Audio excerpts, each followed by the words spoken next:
there's this increasing, seemingly inability to devote yourself to something and to commit to something.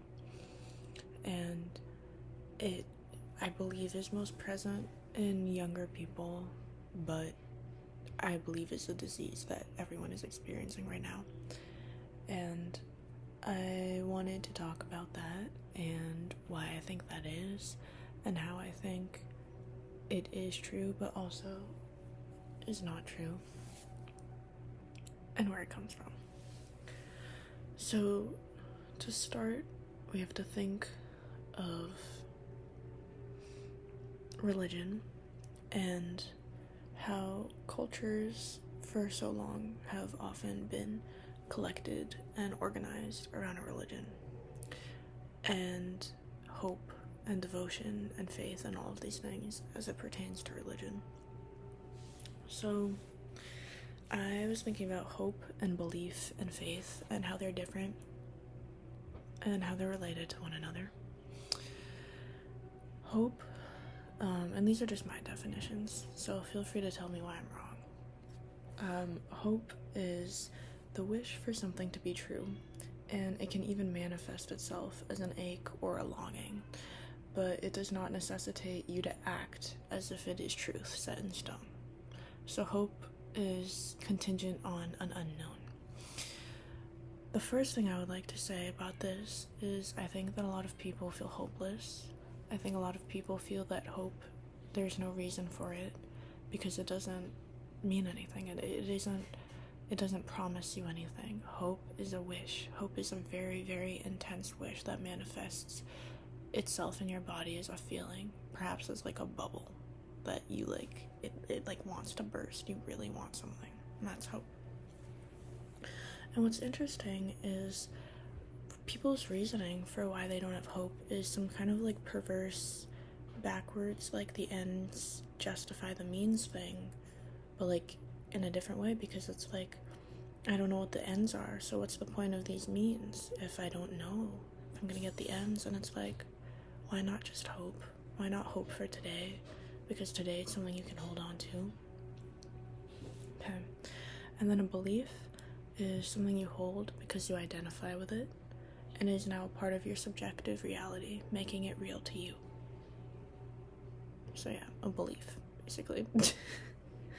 And then I think, in my opinion, faith is somewhere in between hope and belief, and is a way that they can interact with each other. A hope could be contingent on a belief, or vice versa. For example, and these are not positions I hold, but just an example is of someone who is like Christian might be like, I believe that following the word of Christ will exalt me. I hope I am right. You hope you're right because it's what you believe, and that results in your faith in your religion, and that's a combination of hope and belief that are intertwined.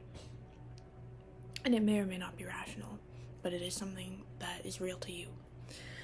An example could also be like, I really hope that I get this job, and because I hope so much, I've realized that I believe that I deserve it, and the result of that could be I have faith in the universe that it will give me this job. So devotion and faith and all of these things, where is it? Where has it gone? Now, I'm not religious, not in a typical sense, and I don't even believe often that a lot of people who claim to be religious in the West actually are devoted to something of meaning. Let me get my drink.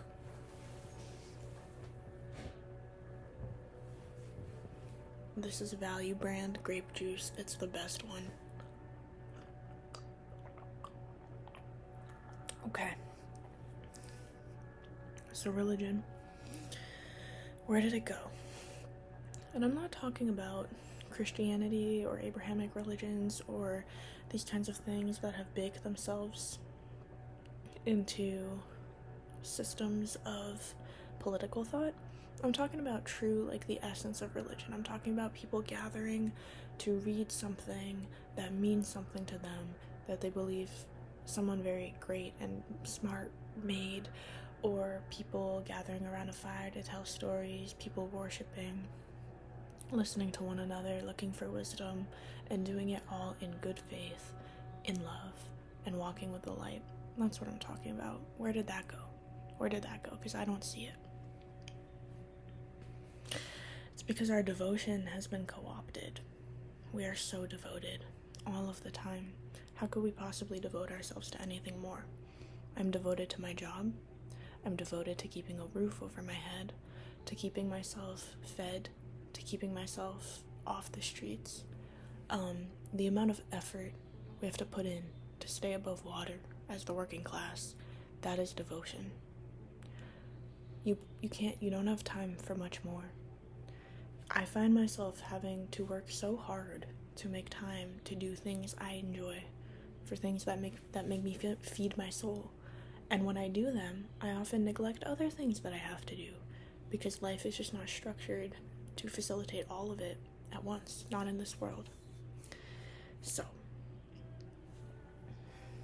I don't know which theorist came up with this. I have read it as like a lens in multiple books. I've seen many videos where people bring this up, and it's just the fucking truth.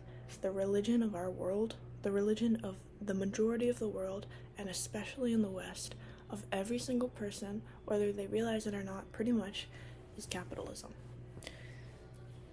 And it has co-opted everything. Our ability to hope for a better future. Because is that not what prayer and worship is? It's putting in this mindfulness and this time to ask for a better future. So when you set up your 401k and you go to work and you pay your taxes and you do all of these things, that is you buying in to the promise of the religion of capitalism for a better future, where you, in your heterosexual couple with your 2 kids and your 2 dogs, you can have maybe a house that is worth over $1 million and a fucking white picket fence and the whole thing. And that is heaven.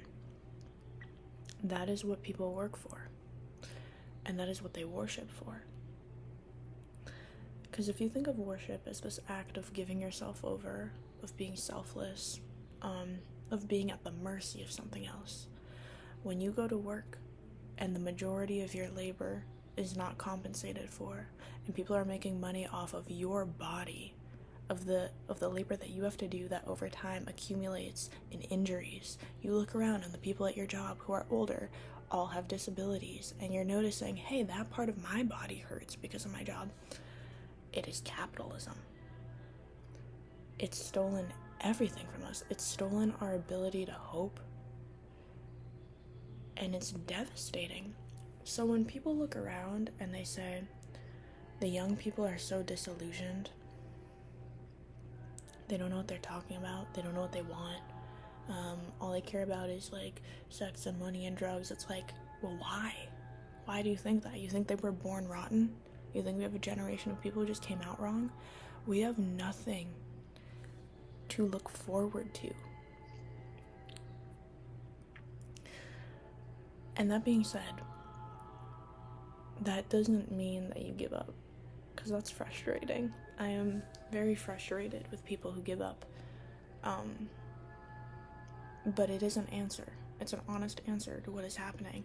It's very hard to commit yourself to a hobby, to better yourself, to try to get smarter, to educate yourself, to become skilled in a world that does not value skilled labor, that does not value smart minds, intellectualism, in a world that is like genuinely fucking anti-truth with the way that AI spreads like misinformation. Like,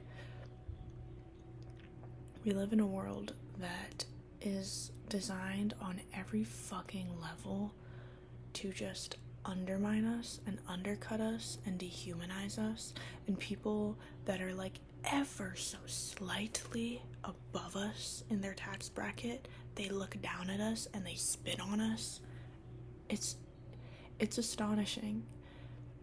And I would like to believe that we're getting to a point where the majority of people have had enough and they understand that at the end of the day we're all human, and that the person they're looking across, like at the end of the other side of their gun that they're looking at, is a human being. You would think we're getting there, but I don't know. I don't know how much more people are willing to put up with. It's just so baffling to me because I feel this anxiety so often, and it's so persistent, and it's like I can do fucking mindfulness and like DBT skills, but at the end of the day, everything reminds me that we live in a hellhole. Advertisements like are all like becoming really stupid. I don't know how to explain it, but every commercial I've seen within the past 2 years looks like there's a tone of it and a way that things are presented that made me wildly uncomfortable, and I didn't understand why until I realized that like they sound like they're speaking to children. We're like little babies, and we need like sensory baby videos to be sold stuff. Everything is about a profit, and at the end of the day, it's dehumanizing, it's degrading, but the worst fucking crime of all is it's so boring. I'm so bored of it. I'm so bored of talking about this. I'm so bored of all of it being the same all of the time, and music gets worse and worse, like on the radio, and art gets worse. And it's not true. I mean, it's not true. There's incredible art being created all of the time. Some of my favorite art has been created very recently. But it's just like what I'm like perpetually being met with, like just in like ambient, like the stimulus of like where I go throughout the day, it's rotten. It's ugly. There's no taste. Like, so yeah, no wonder people are disillusioned. We live in a world, like, especially in the United States of America, there's this emphasis on individuality. There's this idea that this is a country full of individuals, of free thinkers. People don't know what they're talking about. People don't know. They really don't, and they don't care. There's so much nihilism in this country, and there's such a lack of individuality. What we have is a lot of people who parrot this idea of being an individual, and they all view it in the same way, and it's my fucking right to fucking have my gun, and it's my right to be transphobic, and it's like, but who are you? Like, who did you want to be? Because you did want to be something, but you gave it up. Why? And it's not like even the majority of the country is like that. That's just a stereotype. There's so many beautiful people here, and it genuinely is devastating to see them not be able to be who they want to be and who they could be if they were given better material conditions. I have, people I know tell me I could be this, but I don't have the money. I could go to college for this, but I don't have the money. I want to make this art, but I don't have the time because I have to work full time and then some. And there's no lack of love. There's no lack of inspiration, nor smarts, creativity. There's just a lack of time because we are so bound to paycheck. And if anyone takes anything from this, like, if you have the privilege of not having to pay into that system the way that people who are working paycheck to paycheck do, take it. Take that and make something great. Because someone has to. And not all of us are going to be able to. And you can do what you can, but I find myself often wondering what it would be like if I just if I weren't so dependent on this system that was so rotten, but I also know that it's not possible. But yeah, if you have financial independence, do something with it, and don't do ketamine. Do something interesting. Thank you.